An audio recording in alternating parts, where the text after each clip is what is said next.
GameFi, I don't think has a very long-lasting.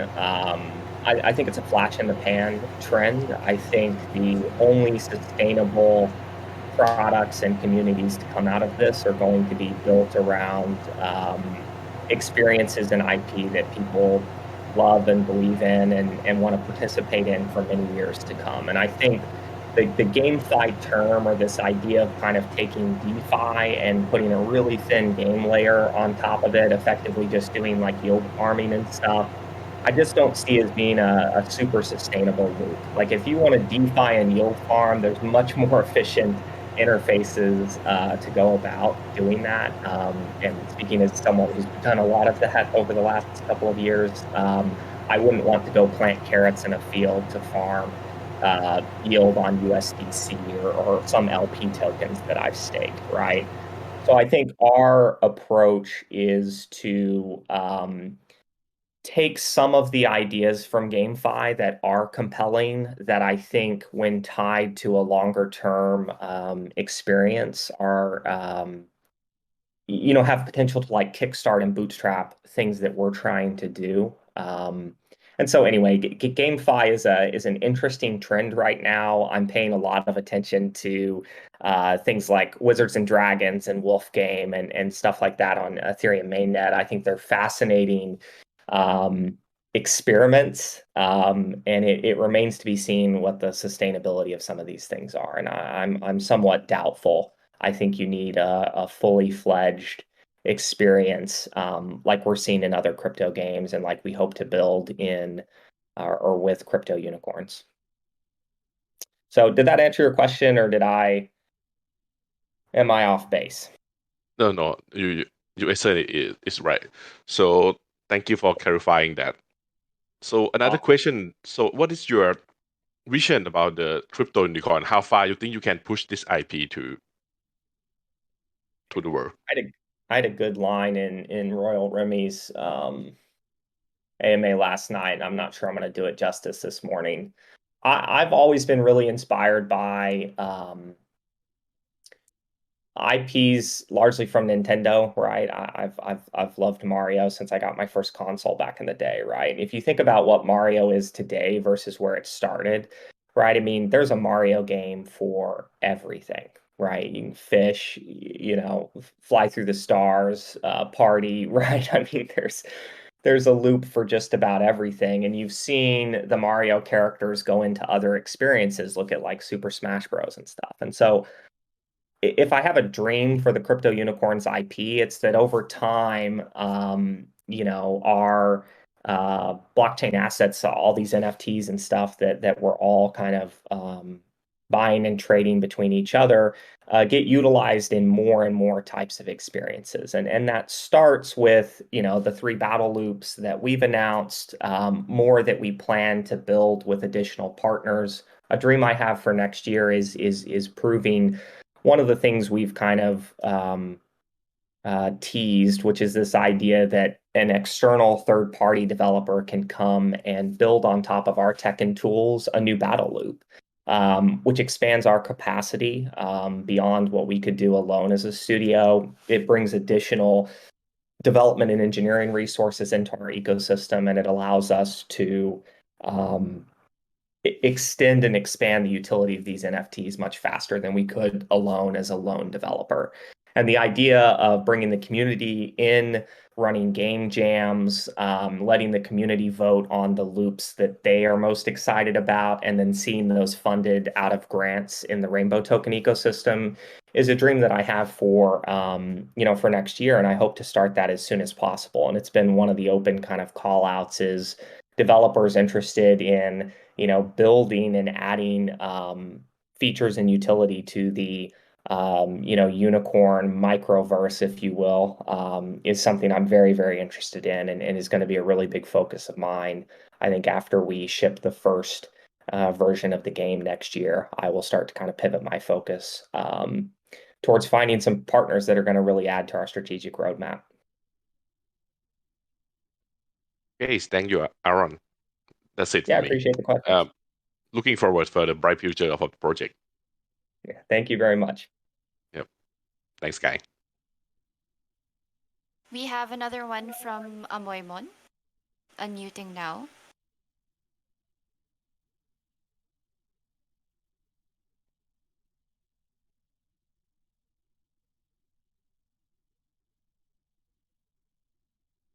Um, is everything okay?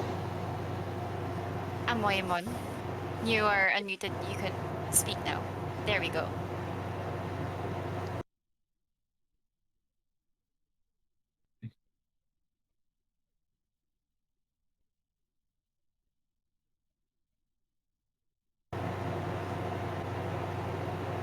All right, I think while he is fixing his mic, maybe we Yeah. could call on the next one on queue, which is Sleeper.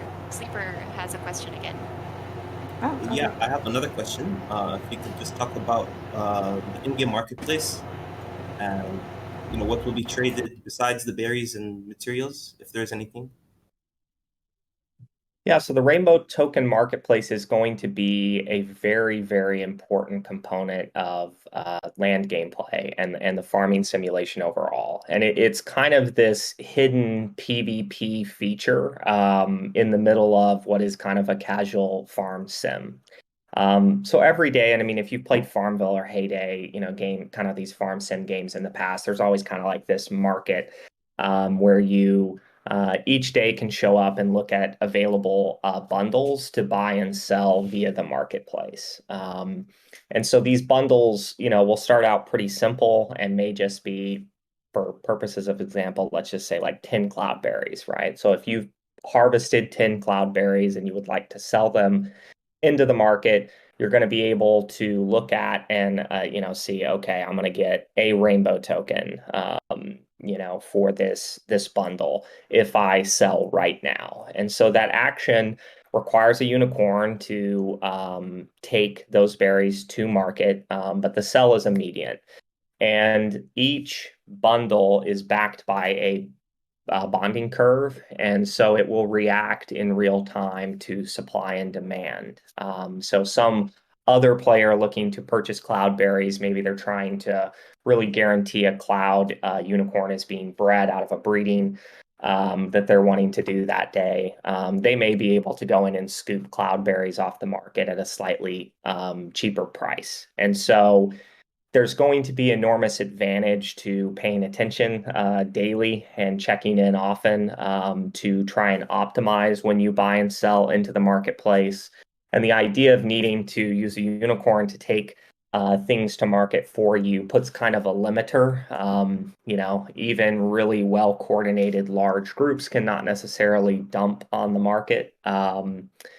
Without hurting the price for themselves. And so if people are familiar with economy simulator games like Tycoon Nation or Railroad Nation, excuse me, or Off-World Trading Company, which is available on Steam, we've taken some lessons from those games, and I've always kind of been a fan of these kind of economy simulators. And so we've very much built that here at the center of farming gameplay. And so you kind of have multiple strategies, right? You can choose to build out your estate and try and harvest and craft and produce everything that you need to kind of progress in game. And that will certainly be possible for players that have enough land and unicorns and are really committing to that loop.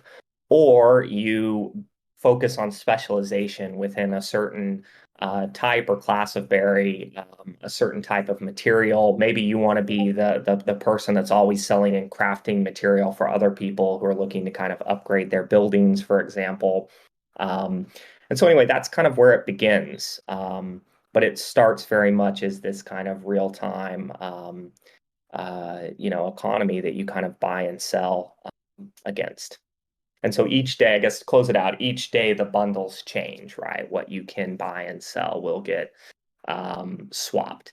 Some things will be pretty regular occurrences, other times more rare and kind of valuable, and thus probably expensive items are going to come up less often. And the nice thing is, this is an event harness for us as a company. It's very, very easy for us to go in and kind of make these changes and tweaks over time to kind of match player behavior and what I think is going to be optimal for the community. Yeah, thanks for the answer. Appreciate it. Yeah, it's a good question. We have another one from Amoymon. Yeah. Hi guys, sorry. Can you hear me now?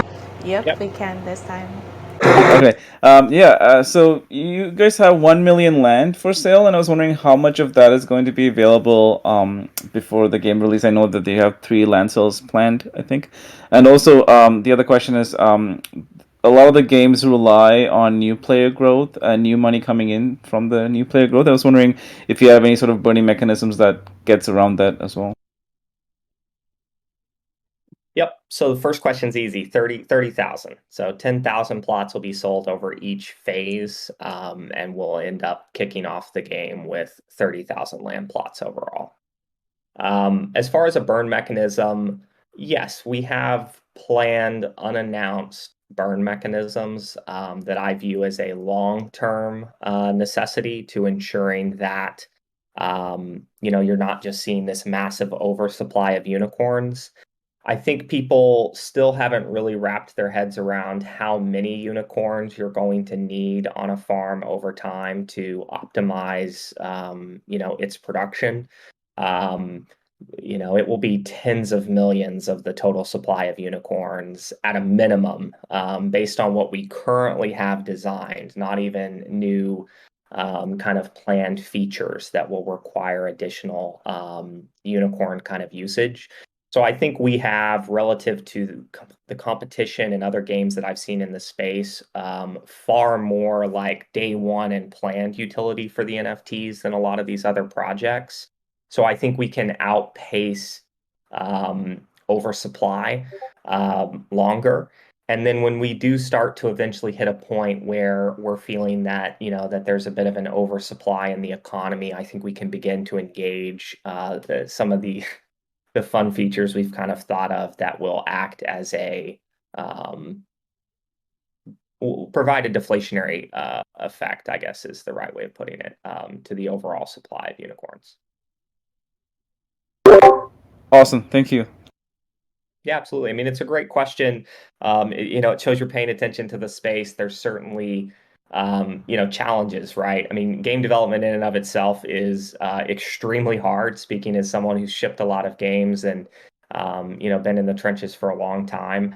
And then you add an open economy on top of that, and it gets to be an even more daunting. I would say it's exponentially more complex. And so I'm not going to sit up here.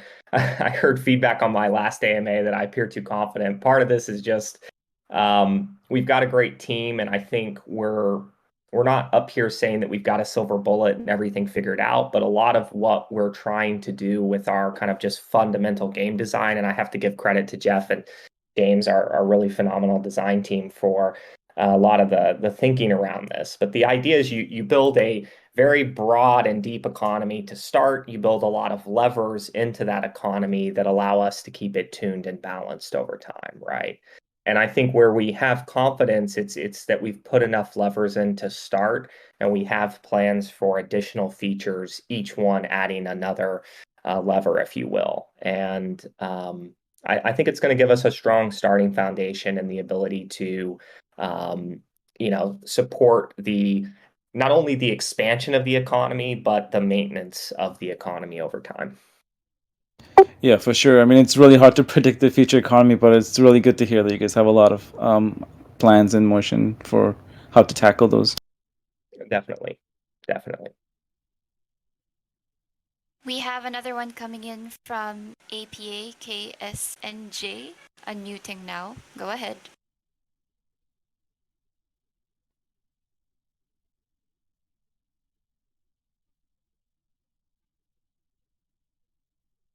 The Okay. anticipation every time with these unmutes. All right. We did skip someone. Top tab. We did skip him. Maybe we could ask him. He is not in the voice channel right now. Okay. Okay. So those in the AMA request to speak, please make sure that you have entered AMA session number 2 so that we could unmute you. All right. But APAK did say their question. They said, what's the strategic direction for our game right now? Yep. Honestly, that is the first directive and priority. We're very razor focused on the Q1 launch of the farming, breeding, and rainbow token marketplace, which is kind of the first set of loops. Obviously, there's a ton of competition in the space, a lot of new developers entering, a lot of first-time developers, from what I can tell, and so our focus is very much on proving out to the community that we are veteran developers that do know how to ship early and then iterate. And I think one of the really exciting things now about bringing the community in so early to the experience, and just the natural kind of alignment of incentives that we have in this kind of new paradigm of these player-owned, community-owned game economies. I want to prove to people that we're here to stay and that we can deliver. And then beyond that, looking to 2022, I mean, I view it as the year we kind of take the world by storm. It starts with the farming, loop, which is the core loop of the game. Gives you something fun to check in on multiple times per day, and care for and kind of grow your unicorn herd, if you will. And then jousting launches, right? And we'll get the first kind of fun PvP tournament-based experience. I'm looking forward to that. I'm looking forward to see what unicorns do well versus not. And you'll start to see, people begin to optimize for certain stats as they figure out what works and doesn't specific to that loop. Then we have racing launch. That's going to be fun as well. And I've told people this kind of time and time again, like, there's a lot of racing games out there. For the most part, I think they're trying to be rather they're very focused on kind of the traditional, like, IRL horse racing, and that's cool and all well and good. We've got unicorns, so I think we can do a lot of fun stuff in the racing loop that adds value and excitement to that experience. This is kind of from the beginning for us been about just making something fun, and I think there's a real opportunity with the racing loop to kind of double down on that.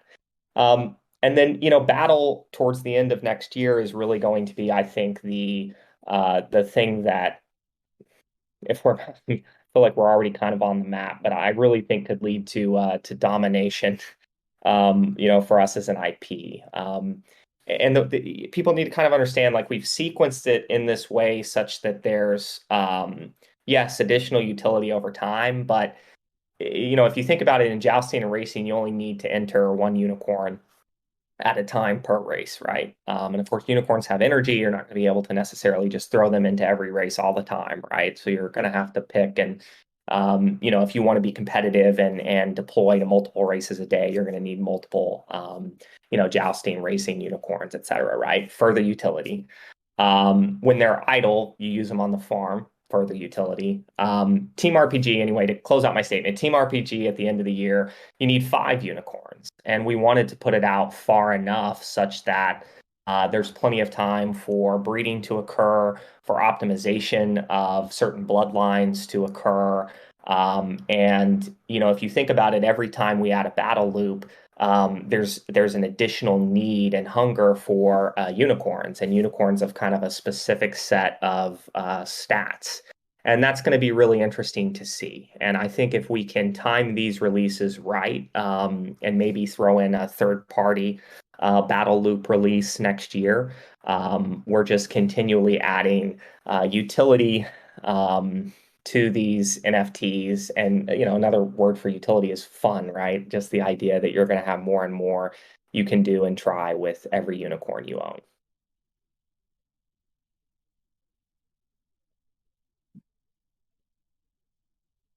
All right.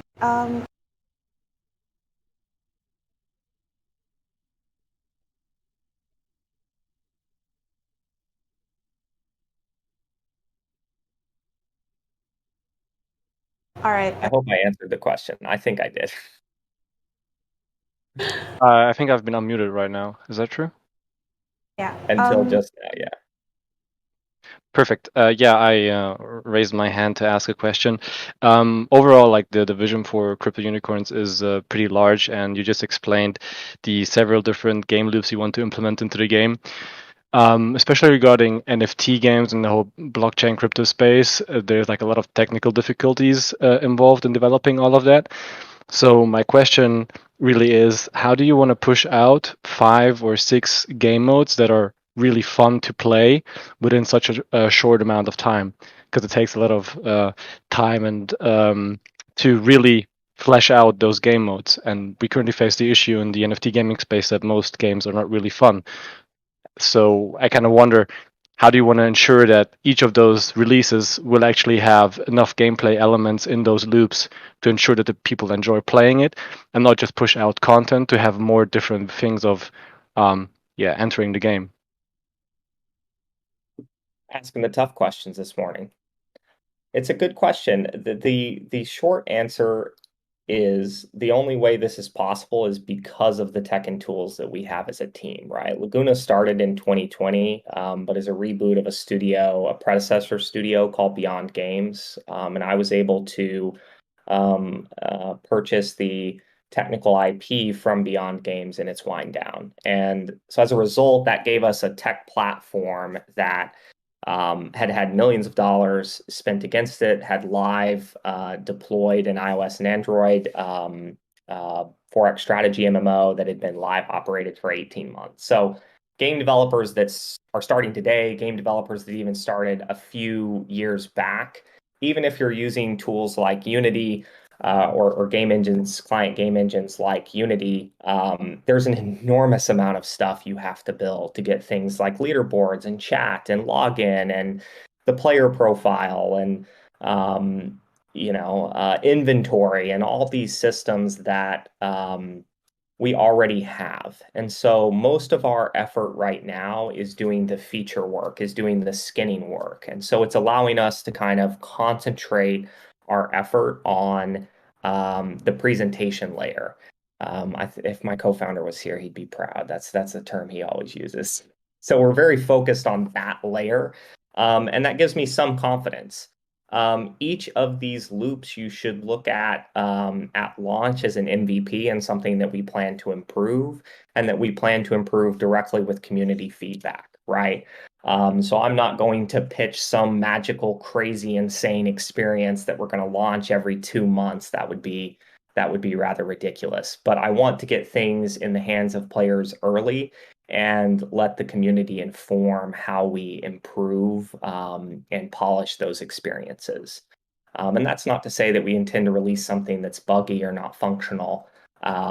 But we may not have all the visual effects and toasts and the level of polish that we would have if we'd spent 5 or 6 years on each one of these loops. So I hope that answers your question.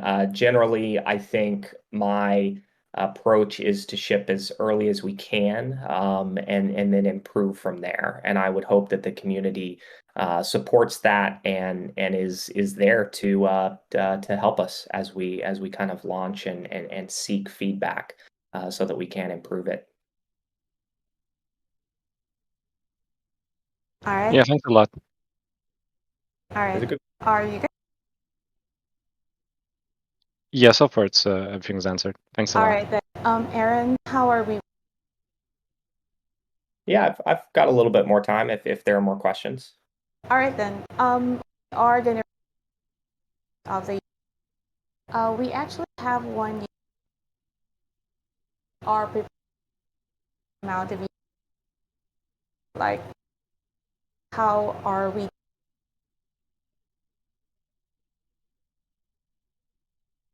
Vanessa, I'm having trouble hearing you. I don't know if that's a problem for everyone or just Sorry. me. Is this better? Yes. All right. We have a few users, or rather, one user asking, "Are you ready for the amount of just reverse game?" You cut out again for me. Yeah, you're cutting out again. Fluffy, Maybe do you I'll know just the take question? over. Can you ask? Yeah. Go on, Fluffy. Yeah, we have a question here from Pro Habitat UK. He asked, "Have you guys thought about the hackers and cheaters, or like, yeah, what are some countermeasures we have against that?" Yeah, so there's certainly concern over, things like bots. One of the reasons that the farm sim has this kind of like real-time marketplace, is the idea that there's some kind of complicated decisions that really need to be made, and the fact that we adjust kind of every day what can be sold, into the kind of peer-to-peer marketplace. It, all of those designs are specifically set to kind of counteract bot farming. It should certainly be very complex to design a bot that would be able to make an optimal decision, day by day. It's not to say that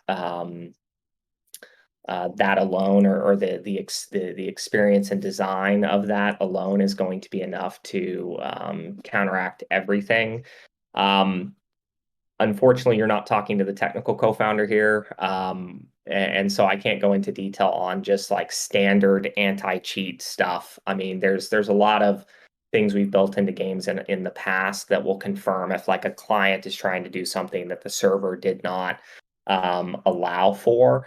And all of our games, and this is when I talk about our engine, right? It's really more server side, and it's server side authoritative. The client really is just a worker that displays what the server tells it to. And so there's no ability from the client side. If you like cracked our APK, we would know that you're doing something malicious and would be able to prevent that from infecting our economy. So where I'm most worried is like just somebody kind of botting an interface such that they're able to try and leverage bots to to optimize their farming operation. I think that's going to be pretty hard when you have to go to like the creation of booster materials, crafted items, and things. There's some kind of complex decisions that need a bit of a human in the loop, and that's purposeful and hopefully a pretty good way to combat bots.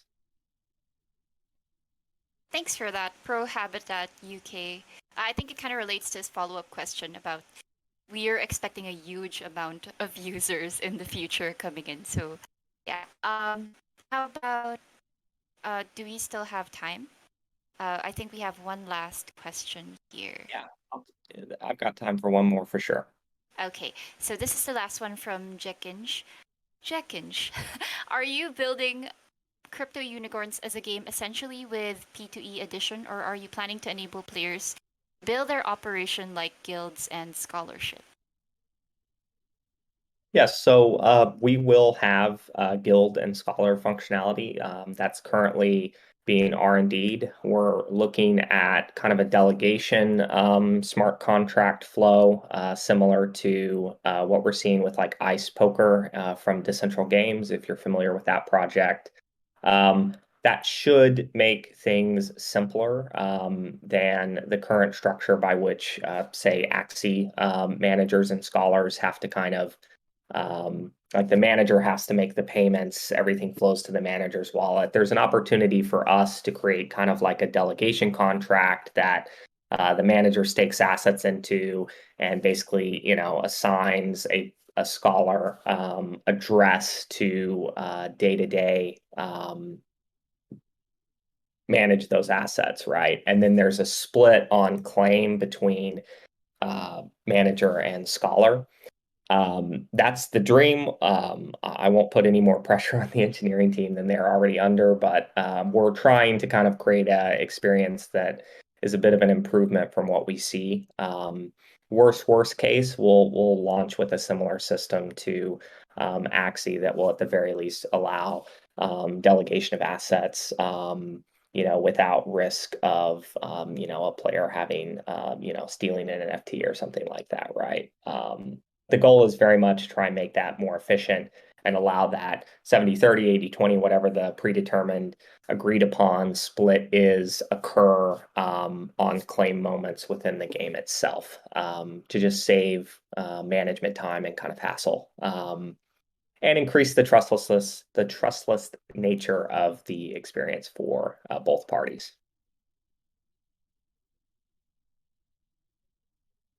All right.